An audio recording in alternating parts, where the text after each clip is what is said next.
প্রথম সার্থক ছোট গল্পের স্রষ্টা কে? উত্তর হবে রবীন্দ্রনাথ ঠাকুর। ঠিক আছে, তারপরে 10-এর দাগের বাংলা বানান সংস্কার নিয়ে ভাবনা চিন্তা করেছিলেন এমন একজন মনীষীর নাম লেখো। উত্তর হবে ঈশ্বরচন্দ্র বিদ্যাসাগর। ঠিক আছে, তারপরের পেজটা দেখো, তোমরা দেখে নাও, তাহলে তোমরা এটা স্ক্রিনশট করে নাও। দেখো তারপরের পেজটা দেখো, তাহলে দেখো ওয়ান মার্কসের ইম্পর্টেন্ট প্রশ্ন উত্তর 11 দাগের বাংলা। দেখো, বাংলা শব্দ ভাণ্ডার কোন কোন শ্রেণীর শব্দ আছে? উত্তর হবে বাংলা শব্দ ভাণ্ডারে মৌলিক ও আগন্তুক শব্দ আছে। ঠিক আছে, 12 দেখো পশ্চিমবঙ্গ বাংলা একাডেমির বানানবিধি কত সালে চালু হয়? ঠিক আছে, 1995 সালে ডিসেম্বর মাসে।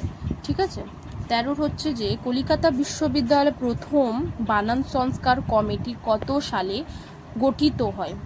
1936 সালে।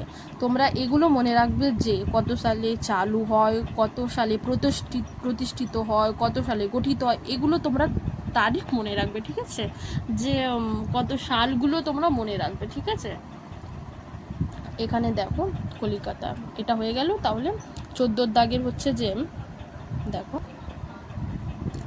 অর্ধতৎসম শব্দের ক্ষেত্রে হ্রস্বই বা দীর্ঘই কোনটি ব্যবহার করা বিধেয় বলে পশ্চিমবঙ্গ বাংলা একাডেমি নির্দেশ করেছেন?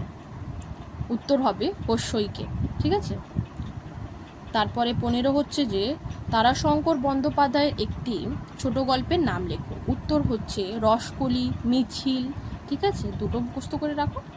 প্রশ্নটা খুবই গুরুত্বপূর্ণ, আমি দূর থেকে তোমাদের দিচ্ছি, তোমরা স্ক্রিনশট করে পড়ে নেবে। ঠিক আছে, সবাই ভালো মার্কস পাস করবে।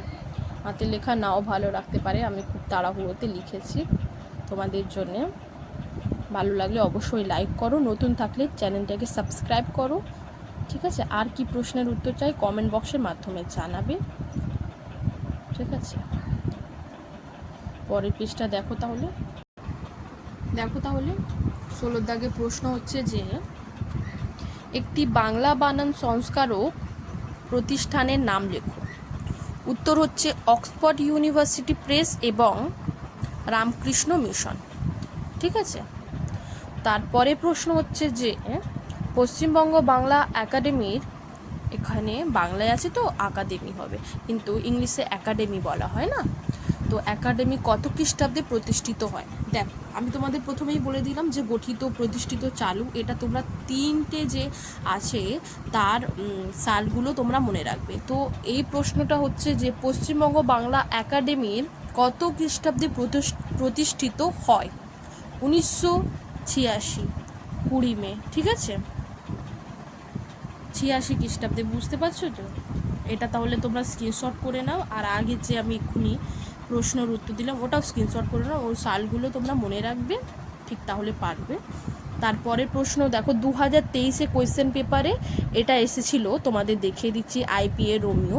তোমরা যদি আইপিএ রোমিও না শিখে থাকো তাহলে এক্ষুনি আমার চ্যানেলে গিয়ে দেখতে পারো, আমি ডিসক্রিপশান বক্সেও দিয়ে দিয়েছি। তোমরা ডিসক্রিপশান বক্সে গিয়ে আইপিএ রোমিওর লিঙ্কে ক্লিক করে আইপিএ আর রোমিও শিখে নাও, তাহলে তোমরা শর্ট কোয়েশ্চেনের উত্তর দিতে পারবে, 5 মার্কসের উত্তর দিতে পারবে, আর 10 মার্কসের উত্তর দিতে পারবে। তোমাদের কোনো অসুবিধা হবে না, আইপিএ আসুক রোমিও আসুক, তোমরা এই সাবজেক্টটা প্রিয় বানিয়ে নেবে। তোমরা যেহেতু আইপিএ রোমিও শিখে গেছো, যদি না শিখে থাকো এক্ষুনি ডিসক্রিপশান বক্সে গিয়ে আইপিএ আর রোমিও শেখার লিঙ্কে ক্লিক করে দুটোই শিখে নাও। তাই বলছি, দেখো 2023 কী এসেছিলো? 2023 এসেছিলো খোকা শব্দটি রোমিও বর্ণমালায় লিপন্তর করো।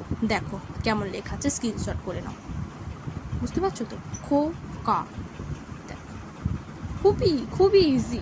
ঠিক আছে, 19 হচ্ছে যে রামমোহন রায় নামটি আইপিএ তে লেখো। দেখো আমি লিখে দিয়েছি, তোমরা স্ক্রিনশট করে নাও।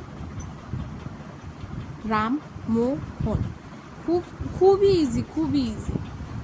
দেখো তাহলে দেখো 2023 এটাও এসেছিল, চ ধ্বনি আইপিএ চিহ্নিত করো, লেখো। দেখো সি, বুঝতে পারছো তো, ইংলিশে সি মানে আইপিএতে চ। আর তারপরে 2023 এটা এসেছিল যে ছুটি আর ছুটি, তোমরা এটা স্ক্রিনশট করে নাও। দেখো 2023 যেটা তোমরা স্ক্রিনশট করে নাও, দাঁড়াও দেখো তোমরা এটা স্ক্রিনশট করে নাও। 2023 কোয়েশ্চেন পেপারে এটা এসেছিলো, ঠিক আছে? এটা তোমরা দেখে রাখবে, ঠিক আছে, যে এরাম আসতে পারে। তারপরের প্রশ্নটা তোমরা দেখো, আমি খুবই গুরুত্বপূর্ণ প্রশ্ন দিচ্ছি, এটা স্ক্রিনশট করে নাও। দেখো তাহলে এবার আমি যেটা ইম্পর্টেন্ট দিচ্ছি ওটা দেখো, এটা খুবই গুরুত্বপূর্ণ প্রশ্ন, এটা আমি ইম্পর্টেন্ট দিচ্ছি, এটা কোনো 2023 প্রশ্ন নয়, এটা আমি ইম্পর্টেন্ট দিচ্ছি, এটা তোমরা দেখো, খুবই গুরুত্বপূর্ণ প্রশ্ন। আমার মনে হয় এটা পরীক্ষায় খাতায় এসেই গেছে, তোমরা এটা দেখে থাকলে তোমরা উত্তর দিতে পারবে। দেখো এই প্রশ্নের উত্তর আমি তোমাদের এরম করে দিচ্ছি, তোমরা স্ক্রিনশট করে নাও, আমি আর বলছি না, কারণ এই লেখাটা দাঁড়াও জুম করে করে দিচ্ছি। দেখো আমি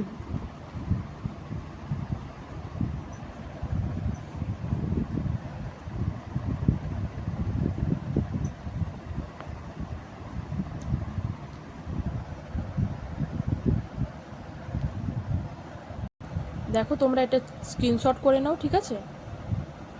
দেখো এটা আমি দিচ্ছি, তোমরা অবশ্যই এটা দেখে যাও, ঠিক আছে? দেখো তালবেশ্বর ধ্বনি রোমিও কিভাবে, রোমিও লিপিতে কিভাবে লিখবে, দেখো রোমিওতে মূর্ধন্য স দন্তের স এরম করে লিখবে, ঠিক আছে? আমি সব এটা তোমরা স্ক্রিনশট করে নাও, এরম আসতে পারে। তারপরে ভৌগোলিক কোন বানানটি সঠিক, দেখো দেখো দুর্গা কোন বানানটি সঠিক, মধুসূদন দত্ত। তোমরা এটা স্ক্রিনশট করে নাও আর এটা দেখে যাও, সবাই ভালো মার্কসে পাস করবে। পরের পৃষ্ঠা দেখো তাহলে, আমি এর যে এসএসসি পেপার আছে ওর 5 মার্কসের উত্তর আমি দেব, ঠিক আছে?